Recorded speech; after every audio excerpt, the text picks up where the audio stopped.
ভালোবাসা দিবস আজকে জয়ের বাবার মানে সঙ্গে আপনার কথা হয়েছে কিনা এবং এটা ব্যক্তিগত তো সো আর আর জয়ের বাবা মানে জয়ের সঙ্গে জয়ের বাবা আজকে কথা বলেছে কিনা? সাকিবের প্রেমিকা হিসেবে নিজেকে কত নাম্বার দিল অপু বিশ্বাস? তবে কেন বা এই কথা উঠে এসেছে তবে সবটাই বলবো, তবে ভিডিওটি না টেনে সাথে থাকবেন।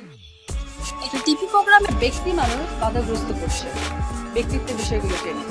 হঠাৎ করে অপু বিশ্বাস সেখানে সাদা শাড়ি লাল পাড় পরে যেমন চমকে দিয়েছে ভক্তদের, তেমন চমকে দিয়েছে নেটিজেনদেরও। তবে এবার প্রশ্নের সম্মুখীন হলেন অপু বিশ্বাস। সাকিব খান তার খোঁজ খবর নিচ্ছে কিনা, তার সঙ্গে যোগাযোগ করছে কিনা এমনটাই প্রশ্ন করেন এক সাংবাদিক। তবে উত্তরে এমনটাই ছিল অপু বিশ্বাস।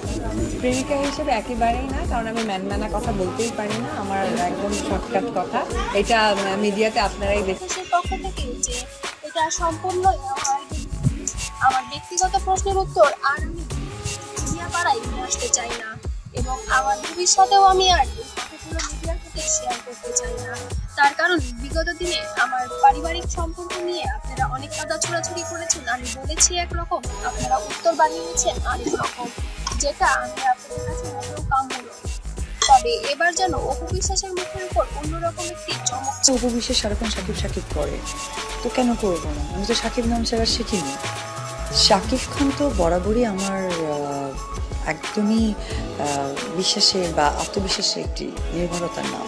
কি জানি একটা হাসি হাসি মুখে এবং অনেক গ্লো করছিল। এটা অবশ্যই সবাই বুঝতে পেরেছে যে সাকিব খান প্রতিনিয়ত অপু বিশ্বাসের সঙ্গে যোগাযোগ করছে এবং তাদের সংসার খুবই সুন্দর কাটছে।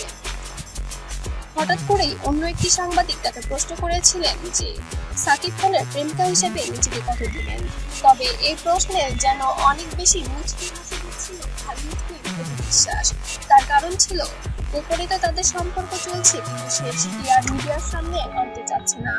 যার পরিপ্রেক্ষিতে অপু বিশ্বাস বলে, আমি প্রেমিকা হিসেবে নিজেকে জিরো দিব, তার কারণ আমার লুতুপুতু প্রেম পছন্দ নয়। আমি এভাবে কথা বলতে পারি না, মিডিয়া পাড়া সবাই আমার সম্পর্কে খুব ভালো জানে।